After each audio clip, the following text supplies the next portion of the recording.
Presiden Joko Widodo melalui Menteri Kesehatan Budi Gunadi Sadikin memutuskan bahwa vaksinasi dosis ketiga atau booster vaksin dimulai pada 12 Januari 2022. Vaksin booster nantinya akan diberikan ke kelompok usia di atas 18 tahun sesuai rekomendasi Organisasi Kesehatan Dunia atau WHO. Adapun vaksin booster akan disuntikan dengan jangka waktu di atas 6 bulan setelah penyuntikan dosis kedua. Kemudian kriteria kabupaten kota yang bisa melaksanakan vaksinasi dosis ketiga ini adalah memiliki cakupan vaksinasi COVID-19 sebanyak 70% untuk suntikan dosis vaksin pertama dan 60% dosis vaksin kedua. Sebelumnya, Kepala Bagian Operasional Pelayanan PT Bio Farma mengatakan pihaknya masih menunggu regulasi dari pemerintah terkait biaya atau harga vaksin booster. Sebagai perkiraan harga vaksin booster yakni berada di kisaran Rp188.000 dengan jasa layanannya senilai Rp117.000. Sementara menurut Menteri Koordinator Bidang Perekonomian Airlangga Hartarto, ada 3 opsi yang disiapkan pemerintah dalam pelaksanaan vaksinasi booster, yaitu program pemerintah penerima bantuan iuran atau PBI, BPJS Kesehatan, dan mandiri alias berbayar. Saat ini pemerintah tengah merampungkan ketentuan terkait pelaksanaan vaksinasi dosis ketiga. Ya, musim vaksinasi booster segera dimulai. Seperti apa sebetulnya target dan juga dosis vaksin serta akan diperuntukkan untuk siapa saja vaksin ketiga atau vaksin booster ini? Kita akan membahasnya bersama dengan juru bicara Kementerian Kesehatan, Siti Nadia Tarmizi, dan juga sudah bergabung bersama kami ada epidemiolog dari Griffith University, Diki Budiman. Saya ingin sapa kedua narsum kita. Selamat siang, Dr. Nadia, Pak Diki, apa kabar? Selamat tahun baru. Selamat sore waktu Australia. Selamat sore waktu Australia. Baik, semoga Pak Diki dan juga Dr. Nadia dalam keadaan sehat selalu. Saya ingin ke Dr. Nadia dulu deh sebelum saya ke Pak Diki meminta tanggapannya. Dokter, ini kan sudah ditargetkan bahwa di tanggal 12 Januari 2022 akan dilaksanakan vaksin booster. Ini yang menjadi pertanyaan saya sebetulnya. Tadi sebetulnya sudah beberapa informasi disampaikan di berita pengantar, tapi apa sebetulnya landasan atau mungkin pertimbangan kemudian vaksin booster ini akan digelar pada 12 Januari awal tahun ini. Sedangkan kalau kita melihat angka vaksinasinya untuk dosis kedua secara keseluruhan baru di angka 55%, sementara untuk lansia baru di 42%. Apa sebetulnya pertimbangannya, Dok? Ya, jadi pertama tadinya kita merencanakan pemberian vaksinasi booster ini akan dilakukan setelah kita setidaknya mencapai 90%, 80% dari sasaran 208 itu mendapatkan vaksinasi dosis kedua secara lengkap ya. Tapi kemudian berkembang adanya varian baru dan juga kita melihat bahwa dalam upaya mempertahankan kondisi yang sudah baik ya, dalam arti laju penularan kita ini kan sudah sangat rendah 0,1%, supaya jangan terjadi lagi peningkatan tiba-tiba yang tentunya akan sangat sulit ya kemudian kita pada situasi tersebut. Jadi untuk tetap mempertahankan laju penularan yang sangat rendah ini, kemudian kita tahu ancaman Omikron dan adanya varian baru selalu menurunkan efikasi dari vaksin. Oleh karena itu pemerintah memutuskan untuk Januari ini kita memulai vaksinasi khususnya kepada kelompok rentan, yaitu lansia, karena tenaga kesehatan sebelumnya sudah kita berikan vaksinasi ini. Tetapi kemudian juga dibuka opsi ya untuk masyarakat umum untuk bisa mendapatkan vaksinasi dosis ketiga ini secara mandiri. Oke, ini kan pasti juga menjadi pertanyaan dari masyarakat begitu, Dokter. Artinya, apakah sebetulnya ini wajib, Dok, untuk dilakukan booster vaksin ini? Kemudian di harga berapa nanti akan diberikan kepada masyarakat? Iya, tentunya kalau untuk lansia, vaksinasi booster tambahan ini menjadi suatu kewajiban ya, karena dia adalah kelompok yang rentan dan mengingat Indonesia itu angka case fatality rate-nya masih tinggi, artinya proteksi kepada kelompok yang rentan ini masih sangat kita butuhkan. Sementara kalau untuk masyarakat lainnya di luar dari lansia ini sifatnya adalah sesuai dengan kebutuhan ya. Jadi tidak ada kewajiban untuk mendapatkan vaksinasi dosis ketiga ini. Ini adalah suatu pilihan berbeda dengan vaksinasi dosis pertama dan dosis kedua yang memang kita dorong ya untuk betul-betul dilakukan vaksinasinya, mengingat karena kalau kita ingin mengatasi pandemi, maka vaksinasi secara dosis lengkap pada minimal 70% sasaran penduduk itu harus kita lakukan. Nah, nanti apakah ke depan vaksinasi tambahan dosis ketiga ini menjadi sesuatu yang harus diterima oleh semua orang? Ini tentunya nanti akan kita lihat ya bagaimana perkembangan daripada laju penularan COVID-19 ini. Artinya cara masyarakat untuk mendapatkan vaksin booster ini nantinya akan seperti apa, dokter, mekanismenya? Ya, jadi karena ada dua mekanisme ya secara program pemerintah, tentunya ini akan bisa diakses melalui fasilitas pelayanan kesehatan pemerintah ya, tentunya seperti rumah sakit atau puskesmas ya. Nah, sementara untuk vaksinasi secara mandiri ini bisa dilakukan dengan mengakses fasilitas pelayanan kesehatan swasta, artinya rumah sakit swasta, klinik swasta ataupun rumah sakit BUMN ya, untuk kemudian mendapatkan vaksinasi booster atau vaksinasi dosis ketiga ini. Banyak platformnya ya, ada yang menggunakan Peduli Lindungi, ada juga menggunakan situs tersendiri ya, seperti di Jakarta itu menggunakan Jaki, atau menghubungi rumah sakit swasta itu sendiri, karena biasanya mereka juga punya sistem pendaftaran ya untuk pelayanan vaksinasi. Oke, saya ke Pak Diki. Pak Diki, Anda adalah salah satu epidemiolog yang juga mendorong diadakannya atau adanya vaksin booster seperti itu. Tapi catatan Anda nanti, Pak Diki, seperti apa terkait dengan vaksinasi booster di Indonesia yang nantinya akan digelar 12 Januari? Ya, saya kira saran atau prioritasnya sudah benar ya, lansia. Tentu jangan dilupakan bahwa bicara berisiko itu ada dua ya sebetulnya. Saya mengkategorikannya risiko dari sisi kondisi tubuh. Nah, ini ada lansia di situ, ada komorbid di situ. Kalau komorbid kan belum tentu lansia gitu. Nah, ada juga disabilitas, orang yang memiliki keterbatasan. Nah, ini juga masuk dalam kategori itu. Dan ada yang berisiko dari sisi pekerjaan. Nah, pekerjaan ini ya bukan hanya tenaga kesehatan, tapi teman-teman kita para penjaga pintu gerbang negara ini ya, imigrasi, bahkan kita melihat ketika kasus di Wisma Atlet bahwa bahkan petugas kebersihan sekalipun adalah termasuk dalam kategori berisiko ini yang harus diberikan booster ketika kriterianya adalah katakanlah kalau pemerintah mengambil, saya kira sudah benar 6 atau 7 bulan ya. Itu dia segera diberikan booster. Namun mungkin untuk jadi catatan, bila bisa menjadi pertimbangan, sebetulnya untuk diketahui kita kan ingat bahwa pemberian vaksinasi kita bahkan pada bulan yang sama ya, tahun 2021 lalu di tanggal 13-an. Nah, artinya potensi bahwa sebagian dari yang kelompok berisiko ini sudah lebih dari 7 bulan sangat besar. Bahkan untuk catatan secara fakta ilmiah untuk kelompok lansia sebetulnya 4 bulan itu rata-rata sudah menurun ya, proteksinya dari si vaksin dosis kedua itu, sehingga kalau bisa dipertimbangkan lebih cepat artinya tidak hanya harus menunggu 7 bulan untuk lansia, itu akan jauh juga lebih bersifat melindungi mereka ya dari terutama bicara dampak Omikron dan Delta ini. Oke, saya balik dulu ke Dokter Nadia. Artinya untuk menanggapi tadi kata Pak Diki, Dokter, artinya ini juga akan dilakukan, mekanismenya juga akan berbasis risiko pekerjaan mungkin, atau risiko yang tinggi, atau seperti apa sih Dok sebetulnya? Ya, karena mengingat jumlah vaksin yang kita miliki cukup ya, terutama saat ini kalau kita berbicara mengenai kelompok rentan terlebih dahulu, ini yang akan menjadi fokus kita. Artinya nanti ini kalau tenaga kesehatan kan memang sudah kita lakukan saat ini sesuai juga dengan rekomendasi Badan Kesehatan Dunia, kelompok rentan itu menjadi prioritas ya kalau kita berbicara mengenai pemberian vaksinasi booster, karena masih banyak negara-negara yang belum memiliki akses untuk vaksinasi ini sendiri, bahkan untuk dosis 1 dan dosis kedua. Nah, jadi kalau untuk lansia kita hitung sudah cukup ya untuk kita bisa lakukan.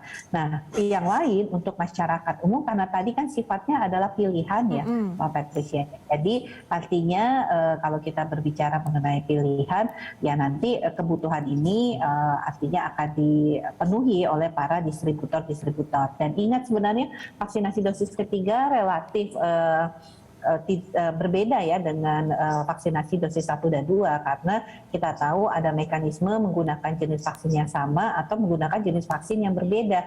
Jadi tidak harus berpasangan seperti itu. Jadi kalaupun misalnya stok saat ini adalah misalnya Pfizer yang paling banyak ya, artinya Pfizer itu kemungkinan akan bisa digunakan pada orang yang sudah mendapatkan dari 2 kali Sinovac, atau bahkan yang sudah 2 kali Pfizer pun masih bisa mendapatkan, atau yang mendapatkan Moderna 2 kali. Nah, ini yang sedang juknisnya sedang kita betul-betul finalkan ya untuk bisa dilakukan terkait hal-hal yang seperti ini. Oke, baik. Dr. Nadia dan juga Pak Diki, kita akan bahas selanjutnya di segmen berikutnya.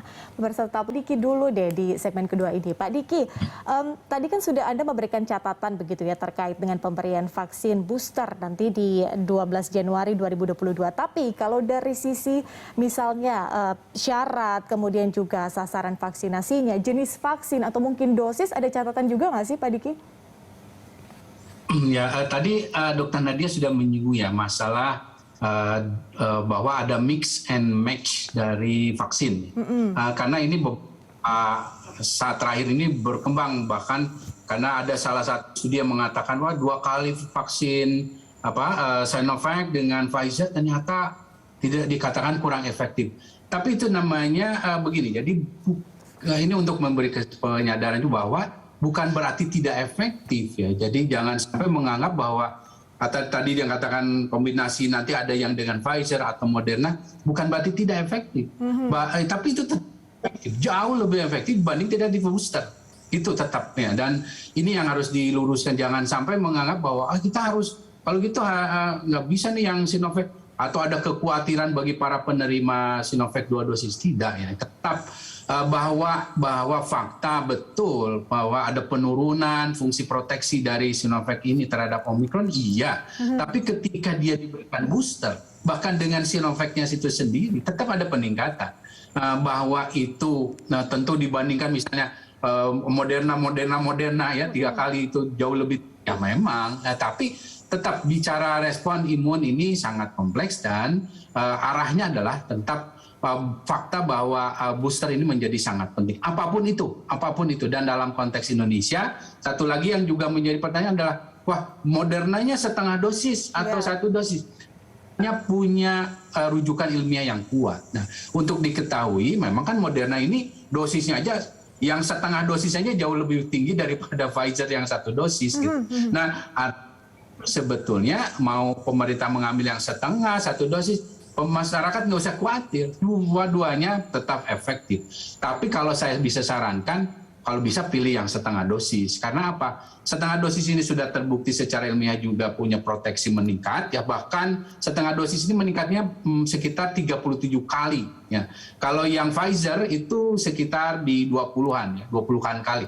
Kalau yang satu ini 80, tapi maksudnya kita hanya membutuhkan setengah dosis ini pun, tapi cakupannya akan lebih banyak orang yang bisa menerima gitu. Ini yang saya kira dalam konteks Indonesia, walaupun tadi kabar baiknya dari Dr. Nadia adalah kita memiliki jumlah yang cukup, namun saya sangat berharap bahwa yang diberikan ini sekali lagi yang kelompok rawan tadi itu akan banyak sebetulnya, dan itu masalahnya harus masuk kategori yang ditanggung pemerintah. Ya. Jangan sampai mereka masuk dalam kategori yang berbayar, karena mereka kelompok yang berisiko tinggi, ya cakupannya harus ditingkatkan. Karena kita tahu tadi juga sudah disinggung, case fatality rate kita tinggi. Gitu. Nah, beda lagi dengan yang sisa di masyarakat. Karena kalau masyarakat miskin jelas saya kira itu harus tanggung BPJS, sedangkan yang umum kan ada baik itu asuransi BPJS-nya itu sendiri maupun asuransi umum. Sisanya itu akan saringan yang sangat kecil yang berbayar. Apa itu entah dibayar oleh kantornya, institusinya, atau bayar sendiri. Saya kira itu sudah dalam ukuran kelayakan. Saya kira bukan tidak menjadi permasalahan ya secara etika. Oke, saya biarkan Dokter Nadia untuk menjawab, Dokter. Apa yang bisa ditanggapi terkait dengan rekomendasi dari Pak Diki terkait dengan dosis, kemudian juga dengan tadi ya vaksinasi berbayar, seperti apa, Dok?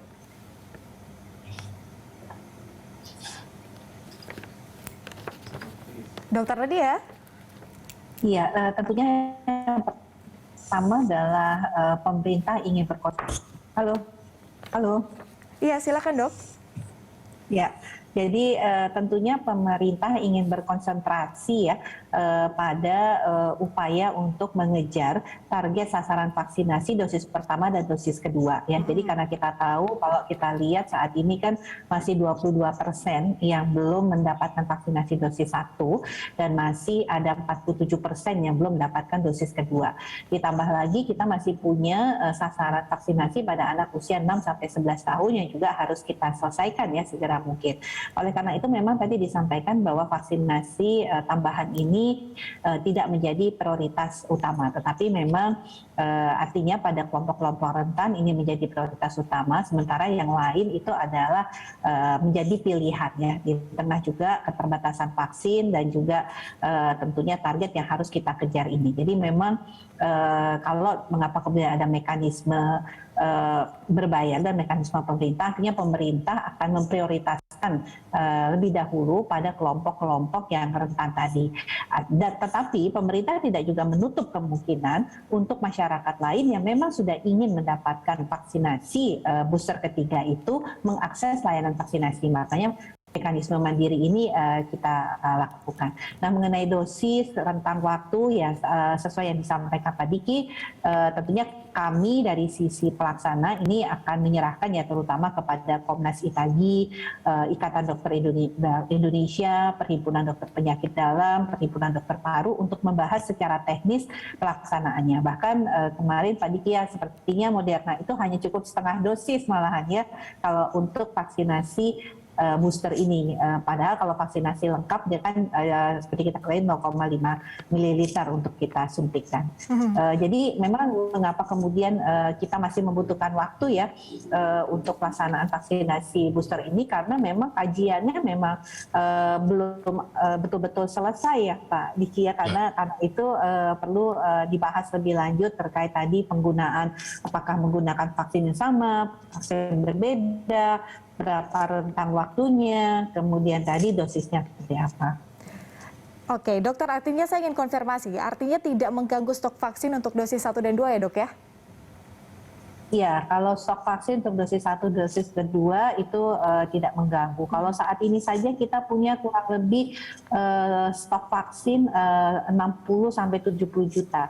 Di luar dari jumlah vaksin yang saat ini total sudah kita distribusikan itu 362 juta dosis. Oke, baik. Masyarakat jangan khawatir karena dosis vaksin masih sangat cukup untuk memenuhi dosis 1, 2, dan juga 3. Baik Bu Nadia atau Dokter Nadia dan juga Pak Diki, kita akan lanjutkan. Kita masih ada satu segmen terakhir. Pemirsa tetaplah bersama kami, Lansek segera kembali.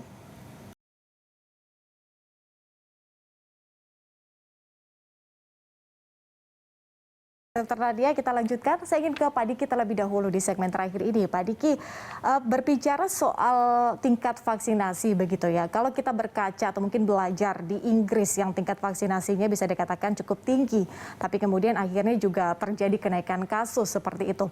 Nah, bagaimana kemudian memastikan bahwa dengan adanya tingkat vaksinasi ini kemudian juga ditambah atau termasuk juga dengan vaksin booster ini benar-benar berkontribusi maksimal terhadap pencegahan kasus, Pak Diki? Ya, pertama pesan pentingnya dari kasus di Eropa, Amerika ya, bahwa vaksin itu atau vaksinasi ini tidak bisa menjadi satu-satunya senjata kita. Dia tidak menjadi solusi tunggal. Itu satu hal. Ditambah lagi fakta bahwa ada penurunan. Nah, bahkan dari semua riset itu angkanya itu yang paling dominan itu 5 bulan. Setelah suntikan kedua itu menurun. Dan ini yang terjadi di Eropa ya, ketika gelombang deltanya belum selesai ditambah ada Omikron. Nah, para penerima terutama dari kelompok berisiko ini umumnya sudah lebih dari 5 bulan. Nah, mereka akhirnya ya kita tahu Omikron ini 3 kali kemampuan reinfeksinya dibandingkan semua varian, sehingga akhirnya dia bisa bersirkulasi dengan leluasa di kelompok yang rawan ini yang sudah menerima lebih dari 5 bulan yang lalu untuk vaksinasi dosis keduanya. Nah, oleh karena itu pemberian vaksinasi booster ini menjadi sangat penting. Saya setuju ini diprioritaskan pada kelompok rawan, tapi tentu jangan sampai kita mengabaikan pendekatan 3T dan 5M. Apalagi bicara dalam konteks Indonesia ini, kita kan masih yang harus tetap memiliki PPKM ya, meskipun bukan berarti harus di level 4 ya, tapi setidaknya PPKM ini jadi payung untuk efektivitas 3T 5M vaksinasi ini, dan supaya masyarakat juga tahu bahwa ini masih dalam situasi pandemi. Dan untuk diketahui juga bahwa efektivitas dari booster ini tentu ada di kecepatan dari pemberian vaksinasi booster ini. Artinya juga termasuk di sini adalah distribusi yang setara merata di semua daerah. Jadi karena bicara populasi yang berisiko tinggi ini kan tidak hanya di Jawa Bali, walaupun memang konsentrasinya banyak di Jawa Bali, tapi bicara juga di luar Jawa Bali. Nah, ini yang artinya akan menentukan juga keberhasilan dari strategi booster ini. Pak Diki, sebagai afirmasi tadi di segmen sebelumnya juga kita bicara soal mix and match vaksin, begitu artinya ini nggak apa-apa ya kalau misalnya vaksinnya itu di mix sama batch? Tidak menjadi masalah, dan juga untuk jadikan satu informasi ya bahwa banyak negara saat ini bahkan melakukan kombinasi ini ya, karena bukan hanya masalah keterbatasan, tapi juga melihat bahwa ternyata banyak hal yang lebih diuntungkan dengan mix and match ini dari berbagai pertimbangan. Salah satunya adalah bahwa katakanlah banyak yang menjadi pilihan untuk booster ini di kelompok messenger RNA, ya karena juga dia sangat meningkatkan tadi bisa lebih dari 30 untuk proteksi atau imunitasnya ini. Dan satu hal yang mungkin ini agak sedikit menambahkan ya, bahwa kita jangan sampai terabaikan atau terdistraksi dengan wah ini sudah endemi. Tidak. Omikron ini belum endemi gitu, belum fase endemi. Oleh karena itu vaksin menjadi penting. Dan saya setuju jangan sampai 2 dosis ini terabaikan di tengah secara paralel mau tidak mau kita lakukan pemberian booster pada kelompok berisiko. Karena ini kita belum masuk fase endemi kalau bicara Omikron ya, belum. Sangat jauh dari endemi. Oke, jadi Dokter Nadia, apa yang ingin Anda sampaikan nih pada masyarakat yang apabila nanti menerima vaksin booster begitu untuk tidak lengah, tidak terbuai karena wah saya sudah vaksin 3 kali, berarti saya kebal terhadap Omikron atau mungkin varian-varian yang lain. Apa yang ingin Anda sampaikan nih, Dokter? Ya, selain yang tadi disampaikan Dr. Diki ya, kita juga tahu sebenarnya ada satu studi yang mengatakan ya kalau nggak salah di Kanada itu bahwa 2 kali Sinovac plus 1 Pfizer itu belum cukup untuk melindungi dari varian Omicron. Kita tahu bahwa sampai saat ini tidak ada vaksin yang bisa 100% melindungi dari penularan. Apalagi di saat pandemi seperti ini, di mana kalau kita lihat virusnya masih sangat banyak, kecepatan penularan virus tadi Pak Diki sampaikan sangat cepat, 3 kali lebih cepat bahkan dari varian Delta. Jadi memang apapun vaksinnya, resiko penularan atau tertular itu masih ada. Tetapi yang paling baik daripada vaksin, dia ini kalau orang yang sudah divaksin, orang bisa tertular, tapi orang bisa tidak bergejala dan orang menjadi tertular, tapi dia tidak bisa menularkan kepada orang lain karena jumlah virusnya itu ditekan oleh si vaksin tadi. Nah, manfaat yang lain adalah kita yang sudah divaksin ini memiliki proteksi dari gejala yang berat ataupun kematian. Ya. Jadi disitulah kerjanya vaksin yang pada akhirnya kalau kemudian orang yang tertular itu tidak bisa menularkan virus kepada orang lain, otomatis virusnya kan jadi tidak berkembang ya. Nah, akhirnya disitulah putus rantai penularan dan kita bisa mengendalikan penyakit ini. Tetapi ingat kembali lagi resiko untuk menularkan ataupun kita menjadi tertular itu masih saja ada ya, karena itulah mengapa selalu kita katakan bahwa walaupun sudah divaksin, efektivitas dari vaksin harus ditingkatkan dengan menambahkan satu lagi intervensi, yaitu protokol kesehatan. Ya. Jadi ini adalah yang memang jadi satu kesatuan yang kemudian dengan adanya protokol kesehatan, selain perlindungan individu kita dapatkan, ini juga kita melakukan perlindungan kepada orang lain di sekitar kita. Ya, jadi kita tidak di sumber penularan, kita juga, dan apalagi ditambah Omikron ini, Mbak Petrus, karena Omikron ini sebagian besar adalah tidak bergejala. Jadi sangat penting di saat seperti ini protokol kesehatan itu menjadi salah satu kunci. Tidak cukup hanya dengan vaksinasi, karena yang menghindari virus masuk ke tubuh kita itu adalah masker, jaga jarak, dan cuci tangan.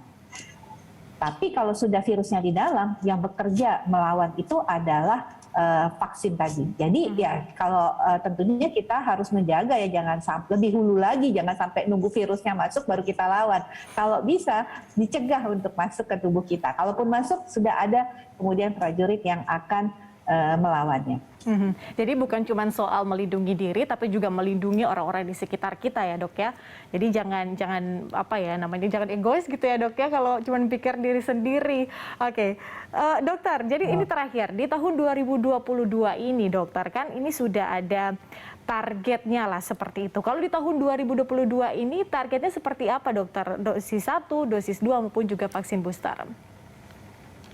Iya, tadi saya sudah sampaikan bahwa pertama sebelum 31 Desember seluruh ibu kota provinsi itu sudah mencapai target vaksinasi dosis pertama 70%. 34 provinsi, ibu kota provinsinya. Nah, target berikutnya ini di akhir Januari seluruh provinsi itu mencapai 70% target dosis pertama. Sehingga kita nanti di Maret untuk dosis 1 itu sudah bisa mendekati angka lebih dari 95%, dan dosis kedua juga mendekati angka 90%. Nah, kita mengharapkan ya dari 208 juta sasaran awal kita itu bisa kita selesaikan ya setidaknya mendekati Maret 2022. Mungkin masih ada 2-3% ya, karena kita tahu mungkin masyarakat itu ada yang betul-betul tidak mau divaksin ya. Kalau mencapai 100% satu yang mungkin sulit untuk kita capai, tapi setidaknya kita mendekati angka tersebut. Dan sisanya untuk anak usia 6-11 tahun itu kita akan kejar sampai dengan akhir Juni 2022 ini. Oke, baik, kita harapkan semuanya sesuai dengan target, kemudian juga yang nggak mau divaksin, kemudian juga vaksin booster juga semua mekanisme sudah disiapkan juga berjalan dengan lancar.